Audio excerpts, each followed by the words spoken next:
సికింద్రాబాద్లోని doctor Narayana college of hotel మేనేజ్మెంట్లో 100% job guarantee 966365 నమస్తే, నేను Keshav. Welcome to Suman TV. ఆంధ్రప్రదేశ్లో మరొకసారి కూల్చివేతల పర్వం గురించి చర్చ నడుస్తోంది.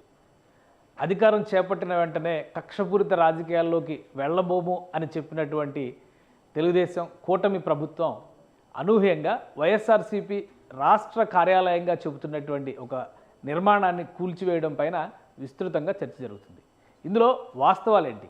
అసలు అది వైఎస్ఆర్సీపీ కేంద్ర కార్యాలయమేనా? ఎలాంటి అనుమతులు లేకుండా నిర్మాణాలు జరుగుతున్నాయా? టీడీపీ నేతలు ఆరోపిస్తున్నట్టుగా అక్కడ కబ్జాల పర్వం కూడా ఉందా? ఎలాంటి అంశాలు ఉన్నప్పటికీ కూడా ఇంత తొందరపడి నిర్మాణాన్ని ఎందుకు కూల్చివేశారు? ఇప్పుడు అందరినీ తొలుస్తున్నటువంటి ప్రశ్నలు ఇవే. తెల్లవారుజామున 5 గంటలకల్లా నిర్మాణం జరుగుతున్నటువంటి ప్రదేశానికి అధికారులు సమస్త బలగాలతో వెళ్ళి 2 గంటల్లో పని పూర్తి చేశారు. దీని వెనుక కథ చూడాలంటే 2 ఏళ్ల చరిత్రని తిరగేయాల్సినటువంటి పరిస్థితి కనిపిస్తుంది. ఒకసారి చూద్దాం, ఎక్కడ మొదలైంది, ఎక్కడ ముగిసింది ఈ అంకం అనే అంశాన్ని విశ్లేషించేటువంటి ప్రయత్నం చేద్దాం. వైఎస్ఆర్సీపీ కేంద్ర కార్యాలయంగా చెబుతున్నటువంటి నిర్మాణానికి సంబంధించి ఒక విస్తృతమైనటువంటి చర్చ జరుగుతుంది. దీనికి ప్రత్యేకంగా ఈ నిర్మాణాన్ని కూల్చివేసేందుకే అధికారులు అత్యుత్సాహం చూపించారు అనేది వైఎస్ఆర్సీపీ చేస్తున్నటువంటి ఆరోపణ. సో ఇది హైకోర్టులో వేసినటువంటి పిటిషన్. వైఎస్ఆర్సీపీ నాయకులు కేంద్ర కార్యాలయంగా చెబుతున్నప్పటికీ కూడా ఇది కేంద్ర కార్యాలయం కాదు, కేవలం గుంటూరు జిల్లా పార్టీ ఆఫీస్ అని మాత్రమే చెప్తున్నారు. ఎందుకంటే కోర్టు పిటిషన్లో అదే విధంగా దాఖలు చేసినటువంటి పిటిషన్ కాబట్టి ఇది ఒకసారి చూద్దాం. ఇది ఏపీ హైకోర్టులో వేసినటువంటి మెటీరియల్కి సంబంధించినటువంటి అంశాలు, లిస్ట్ ఆఫ్ డాక్యుమెంట్స్, అలానే మెమరాండమ్ ఆఫ్ రిట్ పిటిషన్ హైకోర్టులో వేశారు. డేట్ కూడా 21వ తేదీ. ఇందులో పార్టీస్ అంటే ఎవరెవరి మధ్య ఈ వివాదం ఉంది అనేటువంటి అంశంపైన చూస్తే కనుక YSR Congress party Guntur district committee, ఇది ఒక కీలకమైనటువంటి అంశం. గుంటూరు డిస్ట్రిక్ట్ కమిటీ చేస్తున్నటువంటి పోరాటం ఇది. ఎందుకంటే గుంటూరు జిల్లా కార్యాలయాన్ని తాడేపల్లిలో రాజధాని సమీపంలో, అంటే రాజధానికి అతి సమీపంలో ఏర్పాటు చేస్తున్నట్టుగా చెప్తున్నారు. అలానే ప్రత్యర్థులుగా ఎవరెవరిని పెట్టారంటే ద స్టేట్ ఆఫ్ ఆంధ్రప్రదేశ్, అలానే AP CRDA Andhra Pradesh capital region development authority, మూడవది Mangalagiri Tadepalli municipal corporation office. So ఈ మూడింటిని కూడా ప్రతివాదులుగా చేరుస్తూ వైఎస్ఆర్సీపీకి సంబంధించినటువంటి గుంటూరు జిల్లా కార్యవర్గం వేసినటువంటి పిటిషన్ ఇది. దీనిపైన విచారణని ప్రారంభించేటువంటి క్రమంలో అంటే 21వ తేదీనే ఈ పిటిషన్ని కోర్టులో దాఖలు చేశారు. పరిశీలించినటువంటి కోర్టు పరిశీలన తర్వాత తదుపరి ఆదేశాలు, విచారణ అనే అంశం పక్కన పెట్టి నిబంధనలు అతిక్రమించకుండా చర్యలు తీసుకునేటువంటి అవకాశం ఉంటే తీసుకోవచ్చు. కాబట్టి పిటిషన్ను మాత్రం పరిశీలనకి టేకప్ చేస్తున్నట్టుగా కోర్టు చెప్పినటువంటి పరిస్థితి. సో ఇందులో డాక్యుమెంట్స్లో చాలా డీటెయిల్స్ పెట్టారు. ప్రతి అంశం కూడా ఇందులో కనిపిస్తుంది. మనం ఒక సుదీర్ఘమైనటువంటి పేజెస్ ఉన్నాయి ఇందులో. గతంలో అసలు ఏ విధంగా ల్యాండ్ అలాట్మెంట్ జరిగింది, దీనికి సంబంధించినటువంటి చర్చ ఎలా ఉంది, అలానే పర్మిషన్స్కి సంబంధించినటువంటి కాగితాలు, ఇవన్నీ కూడా చాలా ఇంక్లూడ్ చేశారు. కాబట్టి ఇవన్నీ చూస్తూ పోతే మనకు అసలు క్లారిటీ వచ్చేటువంటి అవకాశం చాలా తక్కువ ఉంటుంది. కోర్టు విచారణ మనం చేసినట్టుగా ఉంటుంది కాబట్టి దాని జోలికి పోకుండా తదుపరి అంశాలు కోర్టు ఎప్పుడైతే ఈ పరిశీలనకు కనుక ఈ పిటిషన్ని స్వీకరించిందో అప్పుడు అటువైపు నుంచి అంటే వైఎస్ఆర్సీపీ తరపున కేసు వాదిస్తున్నటువంటి అడ్వకేటు ప్రత్యర్థులుగా ఉన్నటువంటి వారికి నోటీసులు పంపించారు. కోర్టు పరిశీలనకి ఈ అంశం వెళ్ళిందని. అది కూడా 21 జూన్ అంటే నిన్ననే జరిగింది. సో కూల్చివేత అనేది 22న జరిగింది. 21 జూన్లో కూల్చివేతకు సంబంధించినటువంటి సమాచారాన్ని ఏపీ కమిషనర్ సిఆర్డీఏకి, అలానే మంగళగిరి తాడేపల్లి కమిషనర్ కార్పొరేషన్కి సంబంధించినటువంటి కమిషనర్ అంటే 2 కార్యాలయాలకు కూడా ఇన్ఫర్మేషన్ని షేర్ చేశారు వైఎస్ఆర్సీపీ నాయకులు. తెల్లవారుజామున 5 గంటలకి 21వ తేదీన పిటిషన్ స్వీకరించారనేటువంటి సమాచారం వచ్చేసరికి తెల్లవారుజామున 5 గంటలకే భవనాన్ని అంటే నిర్మాణాన్ని కూల్చేసి, ఎందుకంటే కేవలం ఫ్లోరింగ్ మాత్రమే అయింది, గ్రౌండ్ ఫ్లోర్కి సంబంధించి మాత్రమే అయింది కాబట్టి ఆ నిర్మాణాన్ని కూల్చివేసేటువంటి పనిని అధికారులు చేపట్టారు. అధికారులు తొందరపడి ఈ నిర్ణయం తీసుకున్నారా? ఇది ఇక్కడ ప్రధానమైనటువంటి సందేహం. సో దీనికోసం ఏంటంటే కేసు రికార్డును పరిశీలించాల్సినటువంటి అవసరం చాలా స్పష్టంగా కనిపిస్తుంది. కోర్టు కేసులకు సంబంధించినటువంటి అంశాలన్నీ ఒక ఎత్తు అయితే అధికారులు రిలీజ్ చేస్తున్నటువంటి డేటా మరొక ఎత్తుగా ఉంది. ఎందుకంటే కోర్టు కేసుని ఫైల్ చేసింది వైఎస్ఆర్సీపీ.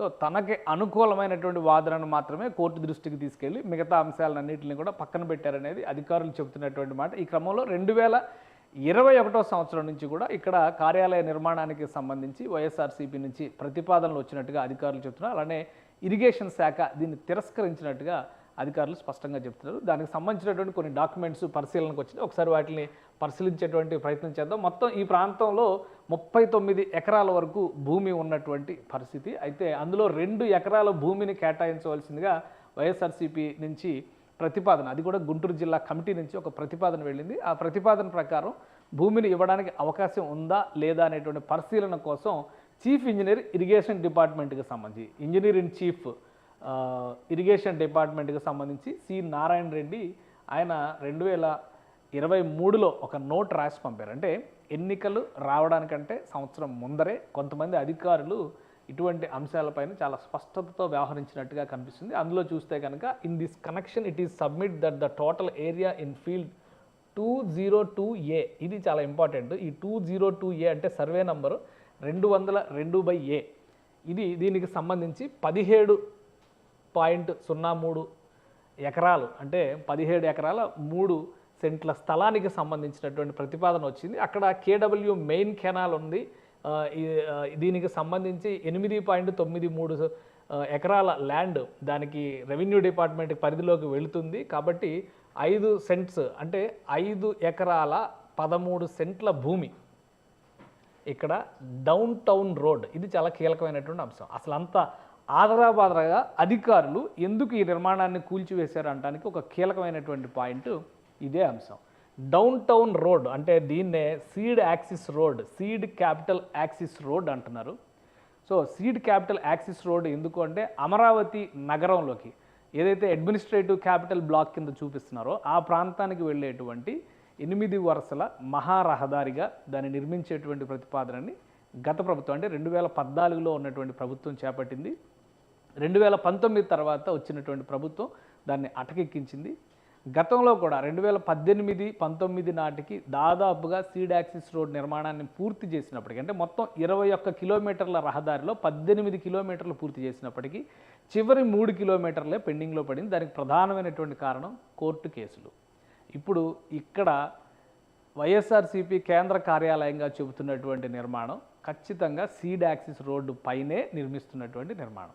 సో ఒక్కసారి ఈ కేసు పరిశీలనలో కోర్టు పరిధిలోకి వెళితే కనీసం 2-3 ఏళ్ల పాటు సీడ్ యాక్సిస్ రోడ్డుని మెయిన్ రోడ్డుకి కనెక్ట్ చేసేటువంటి అవకాశాన్ని సిఆర్డీఏ కోల్పోబోతోంది. సో ఇది కీలకమైనటువంటి అంశం. ఇది ఒకసారి మనం పరిశీలిద్దాం. అయితే ఇక్కడ రాసినటువంటి నోట్లో ఆ డీటెయిల్స్ ఏమీ ఉండకపోవచ్చు. ఆ డీటెయిల్స్ ఎలా ఉంటాయో నేను మీకు వివరించేటువంటి ప్రయత్నం చేస్తాను. Down town road seed axis రోడ్డుకి లీవింగ్ ఓన్లీ 2.97 సెంట్స్ అంటే 2 ఎకరాల 9.7 సెంట్లు మాత్రమే భూమి ఉంది కాబట్టి, అది కూడా కెనాల్కి దగ్గరలో వితిన్ ద 100 మీటర్స్ ఆఫ్ రేడియస్లో ఉంది కాబట్టి ఇక్కడ ఏదైతే ప్రతిపాదన చేశారో ఆ ప్రతిపాదనని తిరస్కరిస్తూ ఈ నోట్ పుటప్ చేశారు.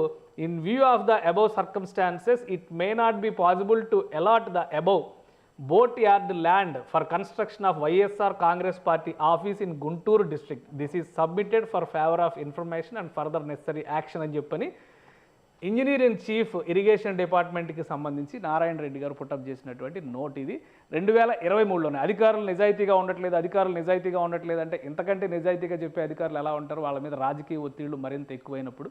సో ఇటువంటి పర్మిషన్స్ ఏవీ లేకుండా అధికారులు నిర్ద్వందంగా తిరస్కరించినప్పటికీ కూడా అక్కడ నిర్మాణాన్ని చేపట్టారు. ఏదైనా కానీ ప్రభుత్వ భూమి మరొక పార్టీకి అంటే ఎవరికైనా వ్యక్తులకైనా సంస్థలకైనా ఇవ్వాలంటే డాక్యుమెంట్స్ అన్నీ క్లియర్ చేసి ప్రభుత్వ అధికారులు అధికారికంగా దాన్ని హ్యాండ్ ఓవర్ చేస్తారు. అటువంటి ప్రాసెస్ ఏదీ జరగలేదంటూ సిఆర్డీఏ ఒక నోట్ రిలీజ్ చేసింది. ఒకసారి దాన్ని కూడా మనం పరిశీలించేటువంటి ప్రయత్నం చేద్దాం. సిఆర్డీఏ ఈ కన్స్ట్రక్షన్ కూల్చివేతకు సంబంధించి సిఆర్డీఏ రిలీజ్ చేసినటువంటి నోట్ ఇది. Note on YSRCP illegal construction, చాలా క్లియర్గా హెడ్డింగ్ కూడా పెట్టారు. దానికి సంబంధించి అంటే 2023లో మనం ఇప్పుడు చెప్పినటువంటి నోట్ ఫైల్కి సంబంధించినటువంటి డేటాతో పాటు వివిధ దశల్లో ప్రభుత్వంతో జరిగినటువంటి కరస్పాండెన్స్ ఈ ల్యాండ్కి సంబంధించి సిఆర్డీఏ ఈ నోట్లో పుట్టప్ చేసింది. ఇందులో కీలకమైనటువంటి అంశం, ప్రజలు ఎక్కువగా తెలుసుకోవాల్సినటువంటి అంశం ఏంటంటే ఈ 2 ఎకరాలకి సంబంధించినటువంటి భూమికి డిసైడ్ చేసినటువంటి ప్రైస్ ఎంత అనేది కూడా ఈ నోట్లో సిఆర్డీఏ క్లియర్గా తెలిపింది. Tadepalli village of Tadepalli mandal Guntur district అంటే YSR Congress party construction for construction of office building in Tadepalli village Tadepalli mandal Guntur district on lease basis for the period of 33 years at 1000 rupees. ఇది చాలా important point. 1000 rupees per acre, ఎకరానికి 1000 రూపాయలు పర్ యానం, సంవత్సరానికి.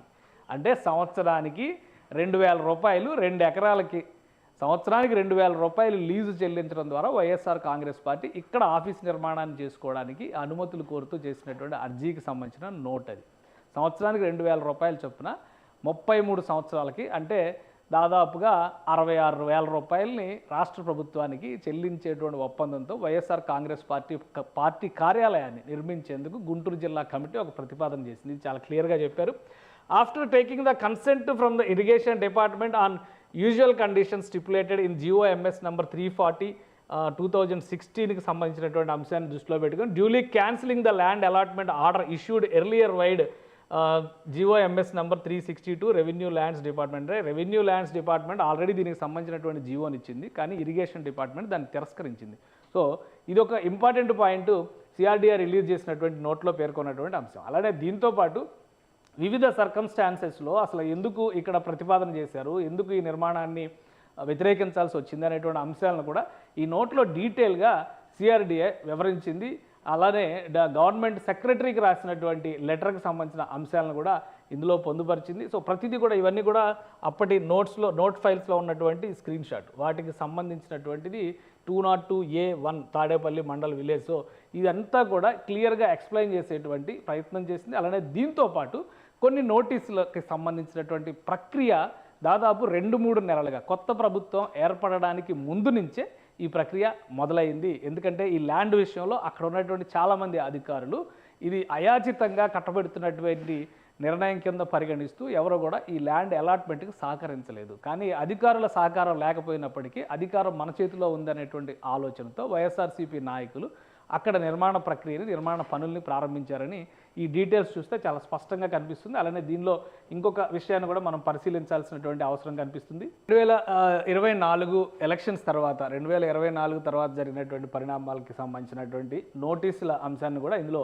CRDA పొందుపరిచింది. అంటే 20/5/2024లో ఒక నోటీస్ని అక్కడ rise అయినటువంటి కంప్లైంట్స్ ఆధారంగా కొంతమంది కంప్లైంట్స్ CRDAకి పంపించారు. ఇది అనాథరైజ్డ్ కన్స్ట్రక్షన్ జరుగుతుంది. CRDA యాక్ట్ 2014 సెక్షన్ 108 ప్రకారం ఈ ఇల్లీగల్ కన్స్ట్రక్షన్స్ మీద చర్యలు తీసుకోండి అని చెప్పనేటువంటి అంశాలని చెప్తూ ఉన్న నేపథ్యంలో ఒక నోటీస్ని వైఎస్ఆర్సీపీకి సంబంధించినటువంటి కార్యాలయానికి సర్వ్ చేశారు CRDA అధికారులు. ఆంధ్రప్రదేశ్ నగరపాలక సంస్థల చట్టం 1955లోని 428, 29 సెక్షన్లని అనుసరించి 452 ఆఫ్ 1 అండ్ 461 ఆఫ్ 1 సెక్షన్ల కింద ఆంధ్రప్రదేశ్ రాజధాని ప్రాంత ప్రాధికార సంస్థ చట్టం 2014లోని 115 ఆఫ్ 1, 2 మరియు 116 ఆఫ్ 1 సెక్షన్ల కింద ప్రాథమిక షోకాజ్ నోటీస్ జారీ చేసింది.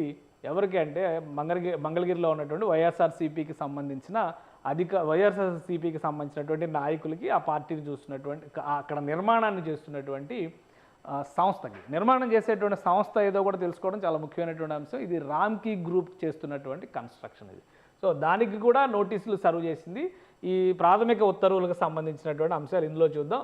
పైన తెలిపిన సూచికలోని ప్రభుత్వ ఉత్తర్వుల్లో బీచే నిర్మించబడుతున్నటువంటి అనధికారిక నిర్మాణం తొలగించుటకు ఉత్తర్వులు ఎందుకు ఇవ్వరాదో తెలియజేయవలసిందిగా 7 రోజుల వ్యవధి ఇచ్చుచు పైన జారీ చేయబడినటువంటి సంజయ్షి నోటీసు 20/5/2024 తేదీన మీకు అందజేయడమే. సదరు నోటీసుపై మీరు ఏ విధమైన సంజయ్షి ఇవ్వడం లేదు. మీచే నిర్మించబడినటువంటి అనధికార చట్ట వ్యతిరేక నిర్మాణములను చట్టానుగుణంగా మలుచుకొనుటకు లేదా తగిన అనుమతి పొందుటకు మీరు ఎట్టి చర్యలు చేపట్టలేదు. మీచే నిర్మించబడినటువంటి అనధికార చట్ట వ్యతిరేక నిర్మాణం తొలగించకపోయినచో పోవుటయే కాక భవన నిర్మాణం కొనసాగించుచున్నారు. కావున పైన 1వ సూచికలో మీచే జారీ చేయబడినటువంటి ప్రాథమిక ఉత్తర్వులు ఖాయపరచడమైంది. అంటే నోటీసులు ఇచ్చినా కానీ రెస్పాండ్ కాలేదు. చివరి రోజున ఎప్పుడైతే ఈ నోటీస్, ఇది ఒక అల్టిమేటం లాంటిది ఎప్పుడైతే ఇచ్చారో అది కూడా ఇప్పుడు 1/6/2024లో ఈ ఉత్తర్వులు జారీ చేశారు. అంటే ఇప్పుడు కోర్టుకు వెళ్ళినటువంటి డేట్ కూడా ఇంపార్టెంట్. 21/6/2024లో వైఎస్ఆర్ కాంగ్రెస్ నాయకులు కోర్టుకు వెళ్ళారు. అంటే నోటీసులు ఇచ్చిన తర్వాత దాదాపు నెల రోజుల సమయాన్ని ఎట్టి పరిస్థితుల్లో కూడా ఉపయోగించుకోకుండా దాన్ని రెగ్యులరైజ్ చేయడమా లేదా ఇతర వినతుల ద్వారా ప్రభుత్వానికి విజ్ఞప్తి చేయడమా, ఎటువంటి ప్రక్రియ చేపట్టకుండా వదిలేయడంతో తదుపరి చర్యలకి ఉపక్రమించారు. ఈవెన్ ఇందులో కూడా ఎక్స్ప్లెయిన్ చేశారు ఈ నోట్లో కూడా. వైఎస్ఆర్సీపీ పార్టీ పీపుల్ నా Ramky infra who is the builder has not responded to the same. So ఈ షోకాజ్ నోటీసులకి వీటికి దేనికి కూడా రెస్పాండ్ కాలేదు కాబట్టి ఫర్దర్ చర్యలకు తీసుకుంటూ దేర్ఫోర్ ద బిల్డర్ రామ్కి infrastructure owner is here by directed to remove the unauthorised construction made by them in the above mentioned premises within 24 hours. So ఈ నోటీసులు ఇచ్చిన తర్వాత ఫైనల్గా ఈరోజు ఉదయం అంటే తెల్లవారుజామున 5:30కి జరిగినటువంటి పరిణామాల్లో అనాథరైజ్డ్ కన్స్ట్రక్షన్ నిర్మూలించేటువంటి చర్యల్ని సిఆర్డీఏ అధికారులు చేపట్టారు. సంబంధిత శాఖల సమన్వయంతో పోలీసు సహకారంతో ఈ నిర్మాణాన్ని కూల్చేసినట్టుగా ప్రకటించారు. అయితే ఇంత హడావుడిగా కూల్చేయడానికి ప్రధానమైనటువంటి అడ్డంకిగా మనం ఒక అంశాన్ని డిస్కస్ చేసాం. అదేంటంటే సీడ్ యాక్సిస్ రోడ్డుకి వెళ్ళేటువంటి మార్గంలో అంటే సీడ్ యాక్సిస్ రోడ్డుకి అడ్డంగా ఈ నిర్మాణం జరుగుతుంది అనేది ప్రధానమైనటువంటి ఆరోపణ. ఇందులో చెప్పినటువంటి అంశాల ప్రకారం చూస్తే కనుక చాలా స్పష్టంగా 202A అనేటువంటి చాలా survey number 202/A1 Tadepalli village Tadepalli mandal దానికి సంబంధించినటువంటి ఒక డీటెయిల్ మనం ఒకసారి చూసేటువంటి ప్రయత్నం చేద్దాం. దీనికి సంబంధించి ఇది ఓవరాల్గా సీడ్ యాక్సిస్ రోడ్డుకి సంబంధించినటువంటి మ్యాప్, అంటే ఇది ఒక స్క్రీన్ షాట్గా తీసినటువంటి మ్యాప్. ఇది ఈ ప్రదేశంలో ఈ నిర్మాణం జరుగుతుంది. దీన్ని ఒకసారి ఒరిజినల్గా అమరావతికి సంబంధించినటువంటి మాస్టర్ ప్లాన్లో చూసేటువంటి ప్రయత్నం చేద్దాం. ఎందుకంటే ఇవి కూడా మ్యానిపులేట్ చేసేటువంటి అవకాశాలు ఉండొచ్చు కాబట్టి ఒరిజినల్గా అమరావతికి సంబంధించి తీసినటువంటి మాస్టర్ ప్లాన్ని ఒకసారి మనం పరిశీలిద్దాం. ఇది టోటల్ మాస్టర్ ప్లాన్ అమరావతి నగరానికి సంబంధించి. ఇందులో వివిధ రకాల నిర్మాణాలకు సంబంధించి కానీ ల్యాండ్ అలాట్మెంట్లకు సంబంధించి కానీ మొత్తం అంతా కూడా డీటెయిల్స్ ఉంటాయి. ఇందులో ఈ డీటెయిల్స్ని ఒకసారి మనం పరిశీలించేటువంటి ప్రయత్నం చేద్దాం. ఇది టోటల్గా అమరావతి ప్లాన్. ఇందులో ఇళ్ల నిర్మాణం దగ్గర నుంచి రోడ్ల నిర్మాణం దాకా ప్రభుత్వ భవనాల నిర్మాణం దాకా ప్రతి అంశం పైన కూడా ఒక స్పష్టత ఇచ్చేటువంటి డీటెయిల్డ్ ప్లాన్ ఇది. ఇది అధికారికంగా సిఆర్డీఏ తన వెబ్సైట్లో పొందుపరిచినటువంటి ప్లాన్. దీనిలో మనం ఏం మ్యానిపులేషన్స్ చేయడానికి కూడా అవకాశం ఉండదు. కాబట్టి దీన్ని ఒకసారి మనం ప్రాతిపదికగా తీసుకుంటే ఈ బ్లూ కలర్ లైన్ కనిపిస్తున్నటువంటి మార్గం సీడ్ యాక్సిస్ రోడ్. ఈ బ్లూ కలర్లో కనిపిస్తున్నటువంటి ప్రదేశం మొత్తం కూడా సీడ్ యాక్సిస్ రోడ్ నిర్మాణానికి సంబంధించినటువంటి ప్రదేశం. అంటే దాదాపు 8 వరుసల రహదారిని అమరావతి నగరాన్ని అలానే నేషనల్ హైవే 45ని కనెక్ట్ చేసేటువంటి వ్యూహంతో, అంటే కనకదుర్గ వారధిగా విజయవాడ శివారుల్లో ఉన్నటువంటి వారధికి కనెక్ట్ చేసేందుకు 8 వరుసల రహదారిని గతంలో 2016లో అప్పటి ప్రభుత్వం నిర్మాణాన్ని చేపట్టింది. 2019 వరకు ఆ నిర్మాణం జరిగింది. చివరి 3 కిలోమీటర్ల నిర్మాణం మాత్రమే పెండింగ్ ఉంది. సో ఇది చూస్తే మనకి ఇక్కడ అర్థమవుతుంది 202A ఈ సర్వే నంబర్లోనే ఇప్పుడు వైఎస్ఆర్ కాంగ్రెస్ పార్టీ తన నిర్మాణాన్ని, అంటే పార్టీకి సంబంధించినటువంటి కేంద్ర కార్యాలయం అని చెబుతున్నారు. అది కేంద్ర కార్యాలయమా కాదనేటువంటి క్లారిటీ ఎవరు ఇవ్వలేదు. అయితే అధికారికంగా కోర్టులో దాఖలు చేసినటువంటి పిటిషన్లను బట్టి చూస్తే గుంటూరు జిల్లా కమిటీ అది మా పార్టీ కార్యాలయం, మా జిల్లా పార్టీ కార్యాలయం అనేటువంటి మెన్షన్ మాత్రమే చేసింది. కాబట్టి ఏదైనా కానీ ఇక్కడ జరుగుతున్నటువంటి ప్రధానమైనటువంటి అంశం సీడ్ యాక్సిస్ రోడ్డు. ఇది సీడ్ యాక్సిస్ రోడ్డుకు సంబంధించి కూడా ఒక క్లారిటీ మనం తీసుకునేటువంటి ప్రయత్నం చేద్దాం. ఎందుకంటే సీడ్ యాక్సిస్ రోడ్ నిర్మాణం ఏ విధంగా ఉందో కూడా చూడాలి.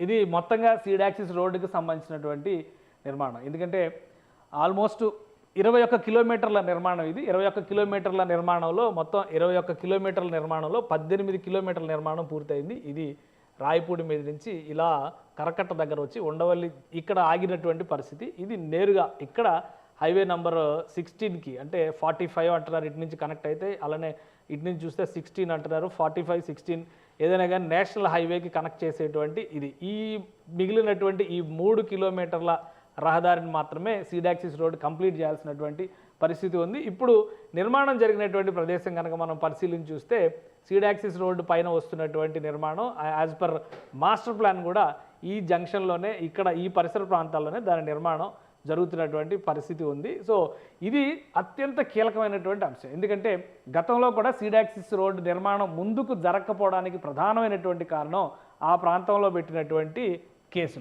కేసులు కనుక ముందు అడ్డుపడితే కేసులు తేలే వరకు నిర్మాణ ప్రక్రియను ముందుకు తీసుకెళ్ళడానికి రాష్ట్ర ప్రభుత్వానికి కానీ సిఆర్డీఏకి కానీ అవకాశం ఎట్టి పరిస్థితుల్లో ఉండదు. అందుకనే 21వ తేదీ వరకు వేచి చూసి కేసు వేసిన వెంటనే ఎటువంటి అవకాశం ఇవ్వకుండా అక్కడ ఉన్నటువంటి చట్టపరిధిలో ఉన్నటువంటి అంశాలు, ఎందుకంటే ప్రొసీజర్ ఫాలో అవ్వలేదనేది ఇప్పుడు విమర్శ చేస్తున్నటువంటి పరిస్థితి ఉంది వైఎస్ఆర్సీపీ నుంచి. కానీ వీళ్ళు స్పష్టంగా సిఆర్డీఏ అధికారులు చెప్తుంది ఏంటంటే దాదాపు 1 నెల రోజులుగా ఈ ప్రక్రియ నడుస్తుంది. 3 నెలలకు పైగా అధికారులు దాన్ని విభేదిస్తూ వస్తున్నారు. 2 ఏళ్ల క్రిందట పర్మిషన్స్ కోసం అప్లికేషన్స్ పెట్టిన సందర్భంలో కూడా అధికారులు ఎలాంటి అనుమతులు మంజూరు చేయలేదు. అలానే ఆ స్థలాన్ని తమ పరిధిలోకి స్వాధీనంలోకి తీసుకునేటువంటి క్రమంలో కూడా అధికారులతో కానీ రాష్ట్ర ప్రభుత్వ విభాగాలతో కానీ సంబంధం లేకుండా చాలా క్లియర్గా చేసినటువంటి ప్రక్రియ ఏంటంటే స్థానికంగా ఉన్నటువంటి రాజకీయ నాయకులే పలుకుబడితో ఆ స్థలాన్ని స్వాధీనంలోకి తీసుకుని ఇరిగేషన్ ల్యాండ్ అయినప్పటికీ కూడా నిర్మాణాన్ని చేపట్టారనేది ప్రధానమైన అభియోగం. సీడ్ యాక్సిస్ రోడ్డు నిర్మాణం కనుక అవ్వకపోతే మళ్ళీ బయట ప్రపంచానికి అమరావతికి మధ్య కనెక్టివిటీ అనేది మిస్ అయ్యేటువంటి ప్రమాదం ఉంటుంది. సో అతి త్వరలోనే అమరావతి నిర్మాణానికి సంబంధించినటువంటి పనుల్ని రాష్ట్ర ప్రభుత్వం ప్రారంభించాలనుకుంటుంది కాబట్టి అమరావతిని అడ్డుకునేటువంటి కుట్రలో భాగంగానే ఈ చర్య చేస్తున్నారనేటువంటి అనుమానం ఉంది కాబట్టి తక్షణం ఆ నిర్మాణాలను కూల్చేందుకే అధికారులు ఉపక్రమించారని తెలుగుదేశం పార్టీ చేస్తున్నటువంటి విశ్లేషణ, తెలుగుదేశం పార్టీ నాయకులు చెబుతున్నటువంటి మాట. సో రాజకీయపరమైనటువంటి వాదోపవాదాలు ఎలా ఉన్నప్పటికీ కూడా రాజధాని నిర్మాణానికి సంబంధించి కానీ అమరావతికి సంబంధించి కానీ వైఎస్ఆర్సీపీ నాయకులు చేస్తున్నటువంటి వ్యవహారాలన్నీ కూడా చుట్టుపక్కల అమరావతి ప్రాంత ప్రజల్ని ఆందోళనకు గురి చేస్తున్నటువంటి పరిస్థితి ఉంది. సో ఈ కారణాల చేతనే ఇక్కడ ముఖ్యంగా వైఎస్ఆర్ కాంగ్రెస్ పార్టీ కేంద్ర కార్యాలయం లేదా గుంటూరు జిల్లా కార్యాలయంగా చెబుతున్నట్టు, గుంటూరు జిల్లా కార్యాలయం అయితే గుంటూరు హెడ్ క్వార్టర్స్ కాబట్టి గుంటూరు నగరంలో ఉండాలి. అలానే జిల్లాల విభజన జరిగిన తర్వాత కూడా ఈ ప్రాంతం అంతా కూడా గుంటూరు పరిధిలోకి వస్తుంది. కాబట్టి గుంటూరు నగరంలోనో గుంటూరు హైవేకి సమీపంలోనే ఉండాలి. కానీ దురుద్దేశంతోనే తాడేపల్లి కేంద్రంగా ఈ మారుమూలకి తీసుకొచ్చి అమరావతి సీడ్ యాక్సిస్ రోడ్డు పరిధిలోనే దీని నిర్మాణాన్ని చేపట్టారనేది తెలుగుదేశం పార్టీ నాయకులు బలంగా వాదిస్తున్నారు. సో చట్టపరంగా దీనిపైన తీసుకోవాల్సిన చర్యల్ని కోర్టులు తీసుకుంటాయి. కానీ ప్రభుత్వ పరంగా చూస్తే వైలేషన్స్ విషయంలో, ఉల్లంఘనల విషయంలో అత్యంత కఠినంగా మేము వ్యవహరిస్తాం అనేటువంటి సంకేతాన్ని కూటమి ప్రభుత్వం మొదటి రోజుల్లోనే ఇచ్చిందని అర్థం చేసుకోవచ్చని చెప్తున్నారు తెలుగుదేశం పార్టీ నాయకులు. చూడాలి ఈ వ్యవహారంలో అడుగులు ఏ విధంగా ముందుకు పడతాయి, సీడ్ యాక్సిస్ రోడ్డు నిర్మాణానికి ఉన్న ఆటంకాలు తొలగిపోతాయా, అమరావతికి కావాల్సినటువంటి వనరులు సమకూరుతాయా, అలానే అనేక చోట్ల వైఎస్ఆర్ కాంగ్రెస్ పార్టీ చేస్తున్నటువంటి పార్టీ కార్యాలయ నిర్మాణాలన్నీ కూడా ఇదే తరహాలో 1000 రూపాయల లీజు కోసం కట్టేటువంటి నిర్మాణాలుగానే కనిపిస్తున్నట్టుగా ఉంది. కాబట్టి వీటిపైన చర్యలు తీసుకుని తీరుతామని ప్రభుత్వం కఠినంగా వ్యవహరిస్తామని స్పష్టం చేస్తుంది. ఏం జరుగుతుందో చూడాలి. సుమన్ టీవీలో మీ పర్సనల్ అండ్ బిజినెస్ ప్రమోషన్స్ కోసం కింది నెంబర్కి కాంటాక్ట్ చేయండి.